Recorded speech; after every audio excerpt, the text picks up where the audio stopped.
Well, we don't have a meal called whisky delivered by the meal.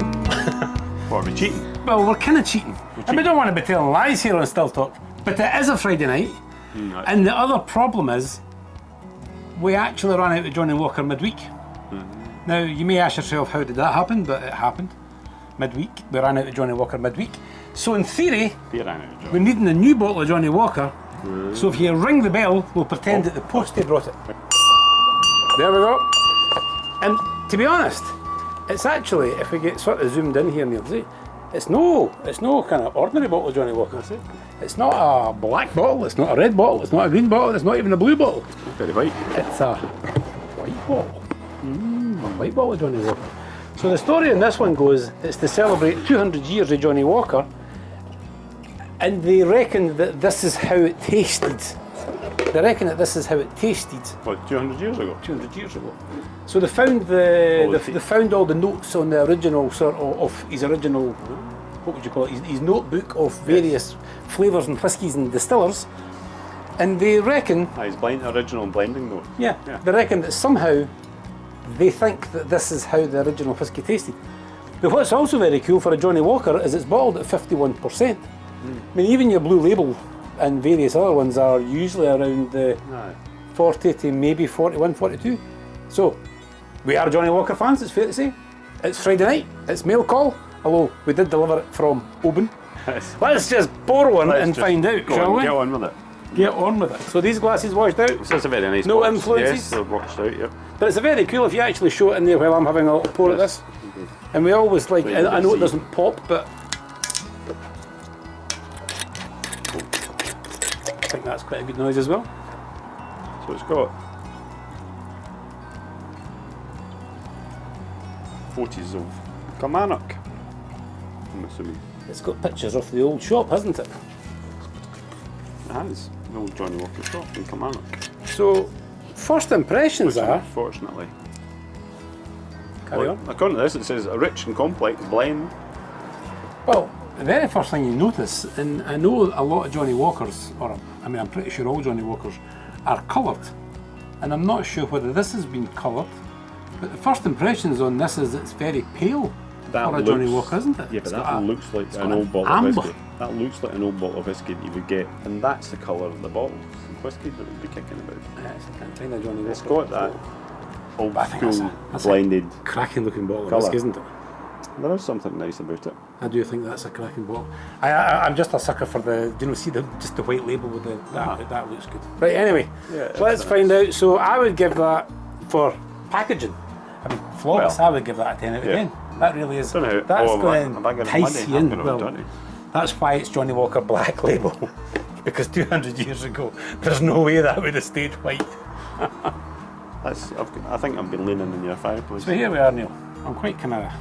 We're quite kind of excited into. So this is just. It's unmistakably Johnnie Walker. This is just cracked open just now, then, is it? Yep, just cracked it open. Never tasted this before. Never even, well, until last week, hadn't even heard of it. But it's Johnnie Walker, isn't it? You're getting all of those lovely. So they must be quite. Oh, wait a minute. Muted flavours that they smell, because I'm not smelling anything in this at the moment. No, it's Johnnie Walker Black, but it's got a extra spirit through it. You can smell that extra strength. Yeah. Almost got that sort of methylated sort of. See, when on a grain whisky, you get that sort of methylated sort of spirits. You get that much stronger spirit with the rye. So is this going to be like raiding my grandpa's drink cabinet sort of thing? Well, is that what this is going to be like? Right. Well, let's see if it's recognisably Johnnie Walker, because it certainly smells like Johnnie Walker. Well, it's very spirity, isn't it? Well, it's very lively. And then it calms down. So the first introduction into your mouth is it's very spirity, it's very potent, and then it instantly calms back down. Maybe not leaving with me as much as I'd like, but it's very nice on the nose, but it is very nice on the nose. It's a huge crowd pleaser on the nose. You've got that. I'm really just getting sweet. I'm just getting the spirit. The spirit. Yeah. The rye I'm spirit. I'm just getting the spirit. Oh no, there's peaches and pears and fresh fruits. I'm not really getting any dates or figs. I'm getting all lovely fresh apples and fresh. You know that freshness you get from a green apple? Definitely getting that. I know you're a Johnnie Walker fan, but I'm not getting it with this one. I'm not kind of getting what I was hoping to get from it. I'm getting a lot of spirit. But then you're talking a lot of rye. You're talking that this was blended for taste buds 200 years ago. So that's what they're. That's when what the diet achieve. when the diet was completely different from what we've been having just now. Well, Not saying it would all be turnips and potatoes, but it wouldn't be far off that. Well, so 200 years ago, your average sort of working man, what would be the sweetest thing that he would be able to taste? You may have some licorice. You may have your sweet turnips, your sweet carrots, I suppose obviously your apples, but you're not getting the sweetness that we have today. And I often think that's why people struggle with a whiskey, because even when it smells sweet, they still expect a sweetness that's different. They would all be smoking at that time, wouldn't they? Yeah, they'd have no taste buds at all.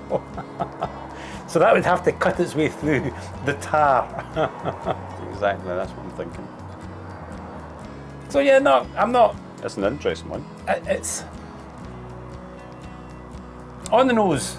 It's unmistakably Johnnie Walker, with a little bit of almost methylated. I know that sounds bad, but it's got a little bit of spirit. It's got that rye spirit through it, and you're getting that. And if you like a rye whiskey, I suppose that will be your thing. And I think we found out that we're no huge fans of the rye whiskey. You know what that is reminding me of? Just what I said earlier about raiding Father's drinks cabinet when I was early mid-teens. Are you saying that this is the classic whiskey that everyone hates? A Johnnie Walker Black Label leaves you with quite a pleasant afterbreath, a sweetness. But this one's definitely leaving you. The spirit comes through. It's got a powerful impact. That's all I'm getting in this. And then that metallic taste is almost sort of coming back again, which I don't really get in a Johnnie Walker Black. Yeah, I'm definitely getting the Kit Kat wrapper tin foil. I'm just not getting anything else. So very nice packaging. Well, you know what I'm quite glad about? Well, when I went to Open Distillery, after you went away home, and you had your nice bottle of white, and I went in and wandered round, and I went in and determined that that's what I was going to get. I was going to get that bottle of white Johnnie Walker. Because the packaging had done its thing. Yeah. And then I thought, no. First of all, you've got one, so we'll get a taste of it, hopefully, which we have. And then I thought, I quite fancy an Oban. And I think that was the right choice. But then again, I agree. You can get 2 bottles of your Johnnie Walker White for the 1 bottle of Oban.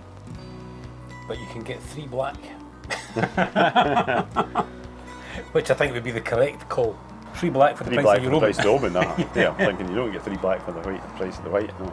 Well, I'm going to take my time drinking this because I'm not really feeling it. Do you think there's a lot of rye in that? I think there's a lot of rye in that. So Johnnie Walker, as we pretty much all know, has a little Islay. It has a little spey. So you've got your Colea, you've got your Cardew. I can't remember the other Highland, but there's a lot of rye in it. There's a lot of, your bulking whiskey, shall we say? Yes. And I think that's what they've used to bring them back those flavours. Which a lot of people like, and possibly if you think about it, 200 years ago, well, you wouldn't have these huge, endless stainless steel stills that produce whiskey around the clock. But there would probably be a lot of low-grade whiskies. And I think this is what they've basically managed to produce. You know what it tastes like? It tastes like a very young whiskey. I think what we're tasting here is a whiskey of yesteryears. So again, Johnnie Walker is actually educating us in all these lovely complex space sides that we now drink did not exist 200 years ago, didn't exist 100 years ago. That's something that's been brought out since the sort of 70s onwards. So sort of since the whisky loss and the disasters of whisky price crashing, all of these Glenmorangies and Glenlivets and all these gorgeous sherry cask whiskies, they've all came about since the sort of 70s onwards. And I think what a lot of the distilleries that we spoke to, Kilchoman's the obvious one, they're saying, no, this is actually Scotch whisky. And I think possibly Johnnie Walker, over the years, Black Label has just went with this. A little extra sherry, a little extra, just to make it pleasant, palatable, it sells. And I think what we've got here is a whisky that's closer. And let's face it, this is probably still a lot better than the original. You'd probably find that the original whisky would be very harsh, very spirity. But do you know, I think it's got quite a thin texture to it. It has. It's almost like it's there's almost like spirit. there's like very little body to it. So I think we've got to go about it in a way of respecting it as an early flavoured spirit. I did actually As get the quite a warm- nice. I get a nice bit of flavour there. Oh, she's certainly not flavourless. And I think we were expecting. So the Johnnie Walker range starts off with your red, which is still a crowd pleaser blend. Your black, which is the smoky, very much crowd pleaser blend. The green bottle, which everyone loves, which we have a bottle in there to open up. Everyone loves the green. The blue is very, very, very, very, very smooth with very little finish. It's for the whisky lovers who don't really love strong whiskies. And I think what we've got here is a very early little window into the past. Well, that's what it's supposed to be as well. And whisky back in, it would actually be very nice to actually try a very, very early whisky before it was aged, before it was what? I mean, I can only assume that Johnnie Walker was blending these whiskies together in the first place to try and make it palatable. Because some of these whiskies would probably have tasted why like methylated spirits. No, why else would you blend?